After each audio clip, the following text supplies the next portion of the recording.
Hi everyone, I'm doing a very quick video on how to install VMware. We are going to, first of all, I'm just going to test my equipment. Audio's there, check, video, check. Okay, first I'm going to show you a quick installation of VMware Workstation. I happen to be using a laptop that was recently assigned to me from by WakeTech, so it does not have VMware installed on it. You are going to see me make all the mistakes in real time. So first we get to my browser, back up to the browser. In your course resources area, you have WakeTech VMware on the hub. These accounts have been created, so this link will work. It will open up and ask you to log in. You should be prompted to set your password the very first time you use it, very first time you get in. I've been here before, I'm already logged in, and I'm waiting to go. I'm going to take down the version 15. For Windows 15X. It is a cart system, so you have to check out when you need to find your key in the future, or maybe re-download it because you get a new computer. Go to your previous orders and you'll find the information. It won't let you pay for it twice or order it twice. There, it's in my cart. Price is free, myself. I think it just needed a minute to figure out who I was. This is your key. So for now, I'm going to use the snipping tool. And take this, use it elsewhere. I should have used Snagit. I'm going to download this. Now we should see the download going. Nope, not yet. I always save my files. I like to create a software library, where to put them, and then if I need them, I don't have to go back to this website to download it. I just go to my area where I'm down. There we go. We see the blue arrow. It's partially done. I've got 23 seconds left. Oops. But if you look at the color underneath this arrow, it shows blue, and then there's a tiny little progress bar showing you how far it's coming. So here's where we be patient. By being patient, I mean we're going to pause the video. Pause. And we drink coffee. This is what coffee's for. And download breaks. Actually, shouldn't be having coffee with videos because I take my coffee with milk, and milk is bad for your speaking voice. If you have any presentations, I know you won't have too many public presentations in a classroom, but you might have a live video presentation, avoid milk beforehand. In fact, avoid caffeine because the nerves just from the jitters is more than enough adrenaline, then you won't need the coffee. Besides, adrenaline's a sugar. You'll be bouncing off the walls. Let's see, progress completed. I always like to open the folder to see where it went. Where did it go? VM Workstation full. That's not actually where I want it, but where to put it? In the fall 20. Okay, run as administrator. I'm just going to run it straight from here. For this, we'll hit next a lot. For the vast majority of software installations that you will need for this class, you won't have a lot of adjustments to make. So I'm going to pause the video and hit this, and you'll lose me. Hi everyone, we are back and we have rebooted the machine, and now I get to look for VMware. And as soon as I type VM, we accept the terms, hit next. It's going to install. It's good to know where it installs. I do not want to join them. Uncheck your check for product updates. The lab instructions throughout say to not update your software to ensure that all of us are using the same version. So this is pretty important. New versions give new features, and then all the screenshots and the instructions will not match.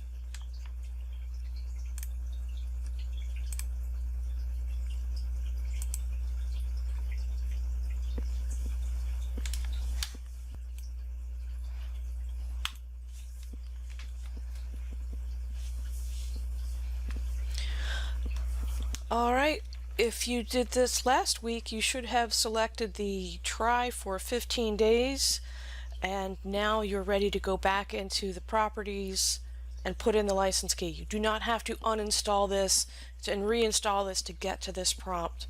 It should be under help under the far one. I'll show it to you. But for now, we're going to block this off so you don't see what I'm typing.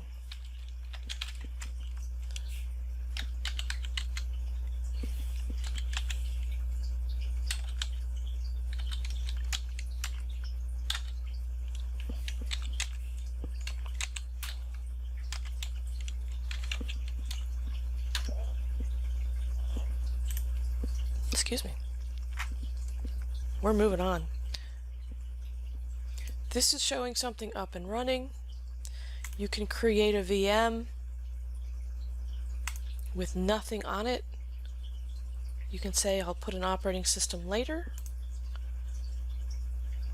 You don't even have to tell it which one. Test VM.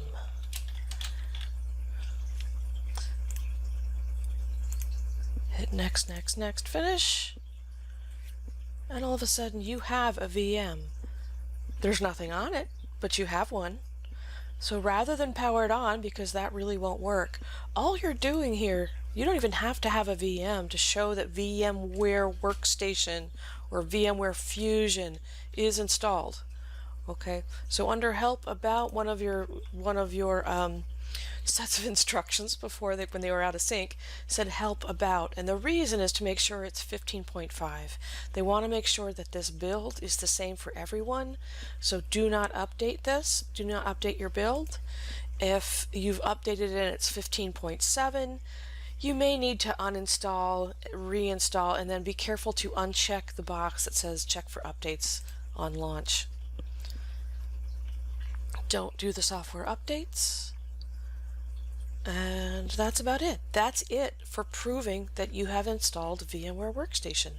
When you do take the snip, let me get the snipping tool out here. When you take the snip, and when you have a snipping tool, just FYI, if you're not familiar with this, when you hit new, your mouse does not change until you slide the mouse away from the snipping tool box. Then it's a plus sign, and you just drag over whatever you want. You can include the taskbar at the bottom, you can include the date, you could have Blackboard in the background to show your name. You have lots of options. What we like with this course is to see that it's your background. We want to see that it's your desktop and not simply a snip of anybody's desktop, because then everyone could submit the same snip and I don't know that you're doing the work. So I need something a little bit more personal. You can have your name in the background. That's not required for this course. It is required for CTI 120. For example, for NOS 130, what we tend to do is when we create objects, so if I were to create, that's a snip, I do that all the time. If I were to create a VM here, and we're just not going to put an OS on it, other VM Julie, there. Now I know that it's my VM, and so when I see snips in the gradebook, I can see them all with your name, with your individual name, and I can see VM Julie, see that it's yours. So in some classes, what we do is tell you to name the object for your first name or last name, so we know you made it. So be careful with the instructions. What this instructor who developed this course asks for quite often is to take a snip and include your background. Include the background of your active window that we're trying to get. So we just want to make sure that this isn't a default snip from somewhere. Whether you have a VM open or whether you have the help file open for the assignment that just wants a snip inside a Word document, and that's it. All we want to see is that you have the VMware client installed and it opened okay. That means you installed it correctly, that it will work on your computer. It tells us lots of things. So this software, it means you had room for the software on your hard drive. You get the drift here. Okay, so this is the snip you would just save and save as VMware. Actually, we want last name, so it would be Martinez Hayes VMware install. And I was supposed to save this as in a Word document. So I'm just going to save the snip to be on the side to be handy. You can right click and copy this snip in the middle of any space. I'm going to open a blank Word document, and I'll just put my name at the top so they know who it is. And I have my snip, and that's it. You're done. Although we do have to save the file. Stick it on the desktop for now. Martinez Hayes VMware install, and the docx is going to be part of it. You don't have to actually add that. File type will add that,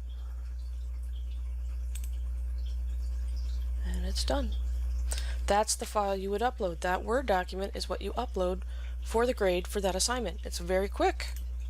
Okay, so let me know if you need anything else. We have VMware up and running, and now I'll show you how to create a VM with a real operating system on it. So we'll pause here. Okay, we are back, and we might have been recording the whole time. So you saw me putz around my laptop a little bit and look around for things. I'm getting ready for the next step, which is to download the CentOS. I use CentOS because it's fewer syllables, to be quite honest. We're going to download that, and I'll show you what you'll see, what you'll get. It takes a little while. We have to be patient for that. So I'm going to pause again while it's downloading. Perfect time for a bio break, snack, second breakfast, whatever you need. First, create a folder of where you want to put the file. So start grouping your ISO files together, your software downloads together. I'll show you a little bit about how I organize mine. I have a software library, and in my software library I've got Windows 10, and I've got several different versions of 10, Data Center, other software or key drivers I will need frequently. I just keep using them or reconfiguring them.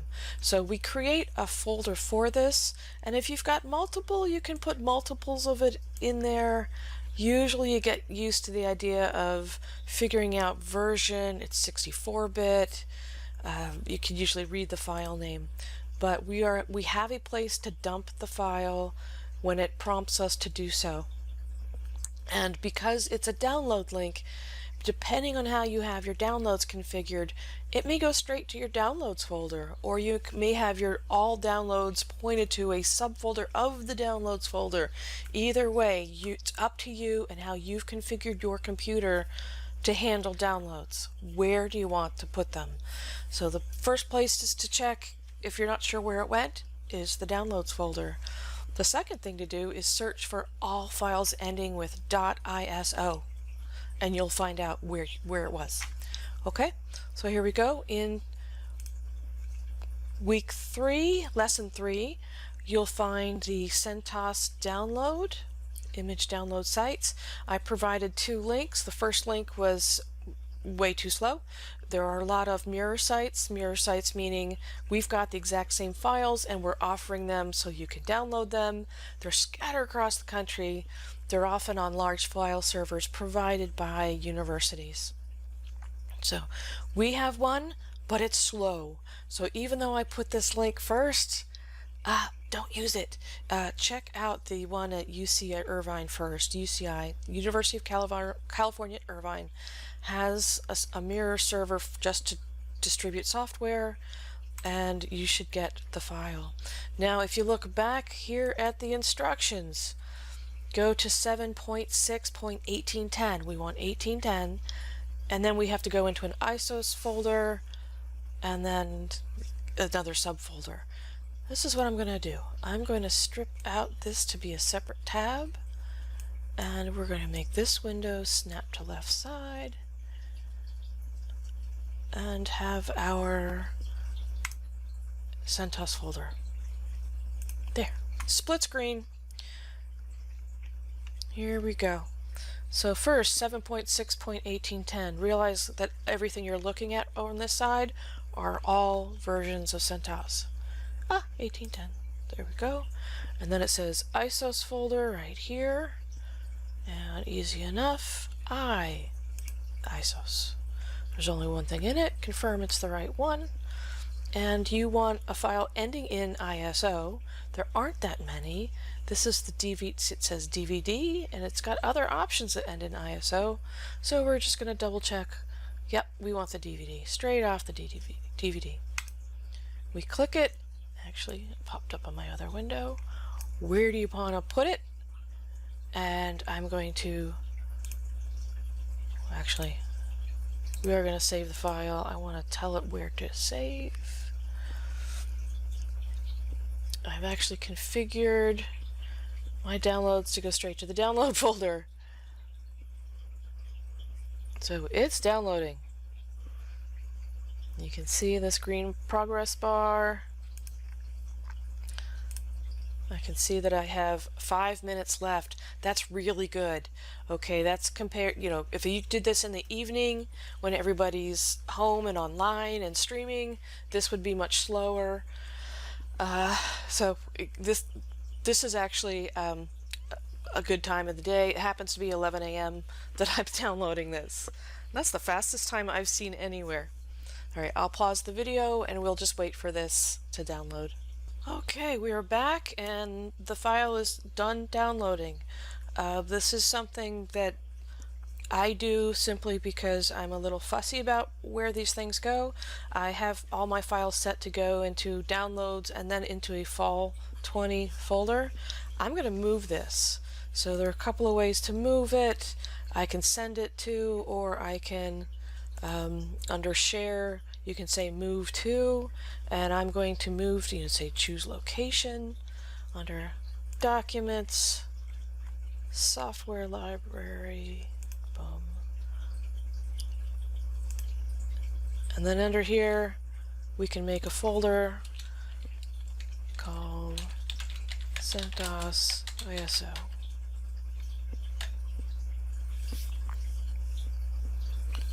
There. That file is now located where I need it to be. Let me just pause so I can open up VMware and get some Windows settled. Okay, we are back and we are going to create a VM with the instructions given to use CentOS. Now there are two ways to do it, and we're going to do it the way that the instructions have because it shows a good trick. We're going to keep the typical install later, and it asks us which one, and we're going to tell it. We can actually tell it that, let's go up to the C's, CentOS 7. There. So we're going to tell it which one we're using, and then it can prepare a machine for those specs. Now, splitting up a virtual disk into multiple files actually makes it easier. It makes it easier than having one monster file. So you can move the pieces and rearrange the take the pieces and copy them over.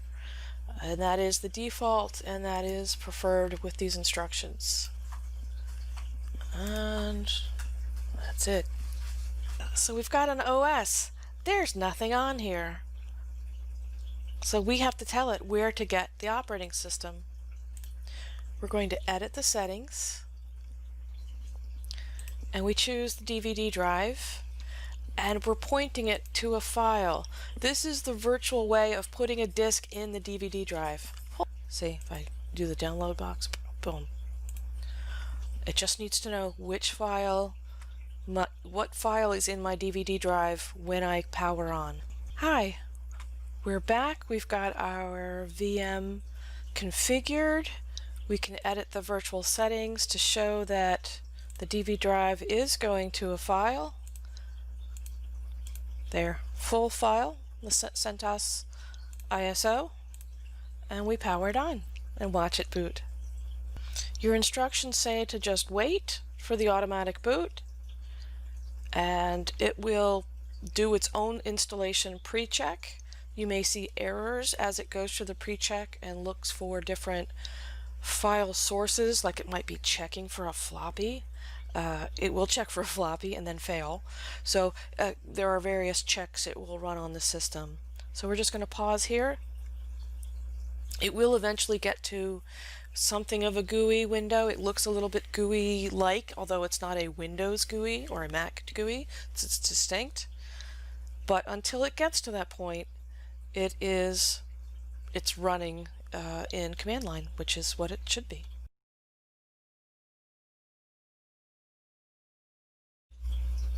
There we go. We're here. Okay, notice just quickly here at the top, this tab is this machine. These other tabs are other locations. So if you accidentally click on something else and you don't know where your VM is, I want you to do a couple of things. First, look at the tabs up here.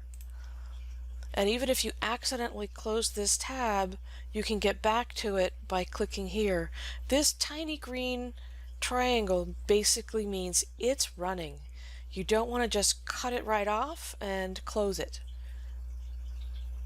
Okay, it's running. We're going to keep the language. There we go. It's looking for the installation source. Wait for it to check. There we go. Automatic partitioning, because we selected that before. We don't actually do anything here. We're just confirming it. We just like, yes, we're confirming that we selected the automatic partitioning. When we ask that it create multiple files for our hard drive, it's just saying, are you sure? Because that means, do we get to decide when to cut it off, or should we let the software decide? So it's automatic. The software is going to decide when one file ends and it breaks into another partition. That's all it wants to do, is saying, are you sure? And we say done. There. So before we begin, we're going to change the minimal install. What it's done is decided to put fewer features because it thinks we want smaller file sizes. So let's change minimal install. Come on. There we go. And we're going to select GNOME desktop and add the system administration tools. So we do want the desktop here, and system administration tools, and I believe that's all you are required for this install, for this lab. You could put in the server. I mean, you could tinker with this with another VM on your own time, but for our labs and for this assignment, check GNOME and system administration install. Oh, we still have to put host. Let's drag down here to host. Oh, we have to give it a name. We need a nick. All right. So we're turning on its network identification card, so it has a nick. It's going to piggyback off of your computer's nick. And we just want to make sure that's on. And it says connected. Those are the key things there. We should have an IP address. All done. Now, do you think we're done? Are we ready to install this puppy yet? Okay, begin install. There's one more thing it will need. We need a password. It's going to yell at us for the password. So let's first create a user, and we're going to open the create user. So we're going to put in our actual real name.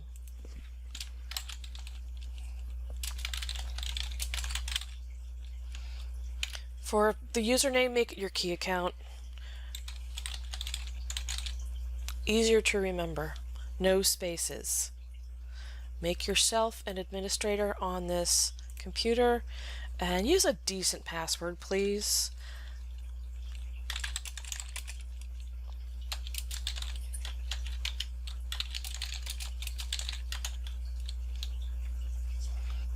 We still have to set root.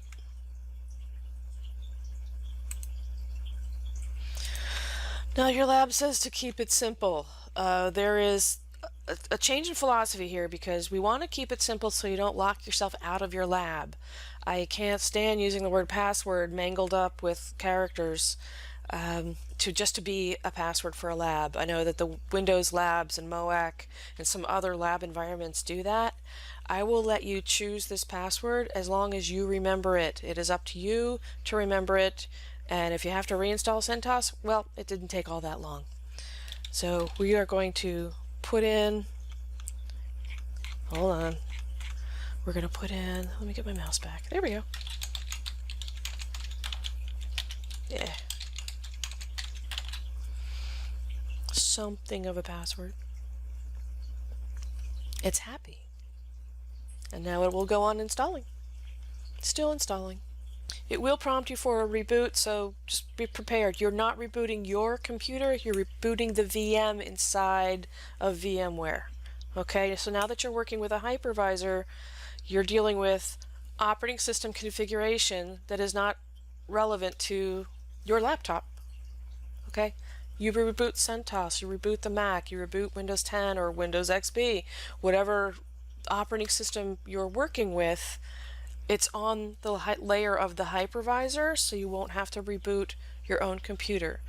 If you reconfigure the hypervisor, VMware, Workstation, or Fusion, whatever you use, if that's reconfigured, upgraded, or features added, you may have to reboot your laptop. Okay, but just be aware, when it says reboot, it's talking about the VM. I'm going to pause here. Hi everyone, we're back and we're ready to reboot the CentOS VM. Reboot. It's going to configure a few things after this reboot. We'll need to log in as our user. It's got to configure the GNOME, the GUI. It'll also ask us for some preferences. This won't take long. This is a very light, quick configuration. It's a light operating system. It reboots in a flash. There. So step one, we have to configure, we just have to accept the license. The license is there. All we do is click accept and we're done. Done.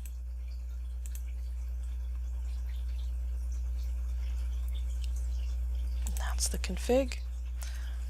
And then we will log in. Since it's got one user, we log in as me, as yourself. You have to remember your password. Now, right now it's configured, it's just like you were logging on a Windows machine for the first time. It has to configure profiles, preferences, etc. English USA is defaulted. For your own use, I only allow location if really I rarely do. I would rather search for the store. I'd rather type in my zip code. I'm not a fan of offering up my data for free. We're skipping the personal account stuff and getting ready to use. It does have some helpful start videos about how to do some things. Please watch this. You can get back to the GNOME help. You can get back to this at any time. There are instructional. That is your operating system. So this is it.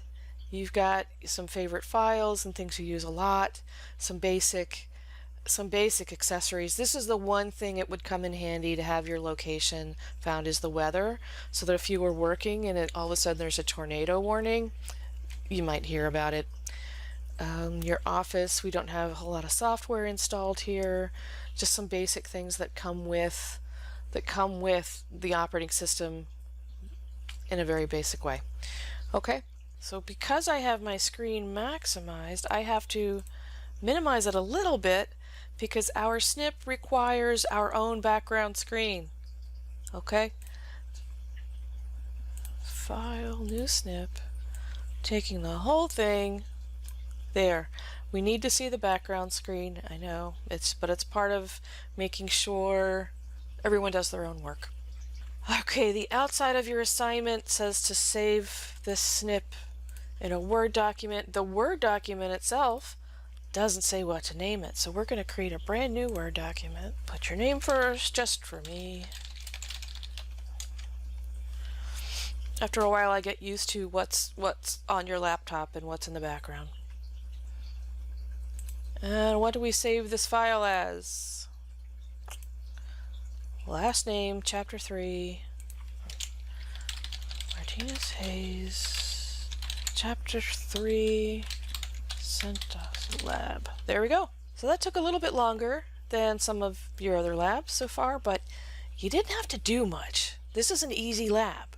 Okay, you look at the screens in your Word document that explain what to click on, and you be patient with your VMware. So that's your trick. You need to be patient, and you're fine.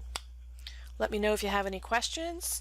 If there are any glitches in this video, let me know, okay? Have fun.